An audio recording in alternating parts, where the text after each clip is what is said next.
Hello friends, আমি শিল্পী। আর এটা ছিল আমাদের জলপাইগুড়ির বাড়িতে যাওয়ার ব্লগ। তো তোমাদের কাছে এটা শেয়ার করলাম অনেক দিন পরে।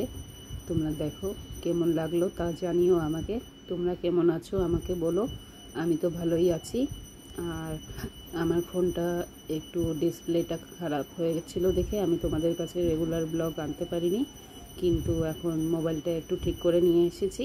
এই গতকাল শুক্রবারেই আমি ফোনটা ঠিক করে নিয়ে আসলাম। তারপরে এই যে তোমাদের কাছে ব্লগটা এখন চালু করলাম। তো আমি পোস্টে বলেছিলাম যে এই মাসে আমি বড় ব্লগ দিব, কিন্তু বন্ধুরা কি করব, আমার ফোনের এর জন্যই আমি তোমাদের কাছে বড় ব্লগ নিয়ে আসতে পারিনি। তোমরা সেটা আমাকে ক্ষমা করে দিও। আমি একটা দুর্গাপূজার মধ্যে একটা নতুন ফোন কেনার চেষ্টা করছি। তোমরা আমাকে ভালোবাসা ও আশীর্বাদ দাও অনেক অনেক করে, যাতে আমি নতুন একটা ফোন কিনে নিয়ে তোমাদের কাছে আরও ভালো ভালো ব্লগ নিয়ে আসতে পারি। তো দেখো, এটা আমি আগে ফার্স্টেই আমরা জলপাইগুড়িতে নেমেই আমার পিসি বাড়ি চলে আসছিলাম। বাবনপাড়াতে, আমার জলপাইগুড়ির বাবনপাড়াতে আমার পিসি বাড়ি। পিসির তো স্ট্রোক হয়ে গেছিলো, তো সেজন্যই আমি আর মা মিলে পিসিকে দেখতে গেলাম। পিসি হচ্ছে, এই দেখো এত ভালো সুস্থ শরীরের লোকটা কেমন হয়ে গেছে দেখতে।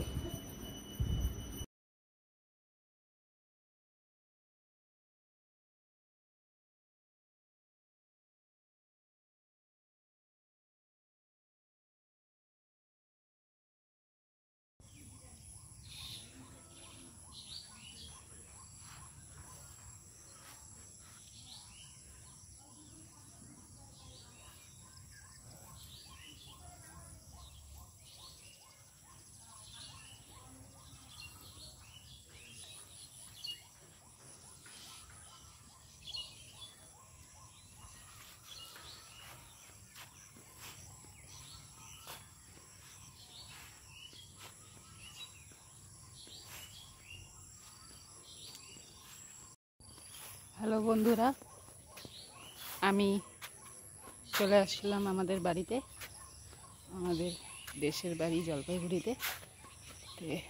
দেখতে থাকো আমাদের বাড়ি, কাকুর বাড়ি, কাকুদের বাড়ি, পিসি বাড়ি তো ঘুরলাম। আর হচ্ছে আমাদের এই যে এটা আমাদের নিজের বাড়ি।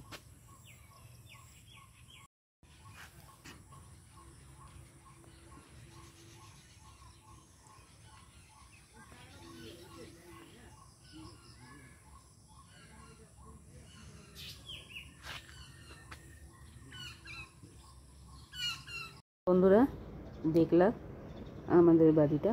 আর আমি আর মা ওখানে একটু বসেছিলাম। তারপরে এটা কাকুদের ঘরে একটু বসছিলাম।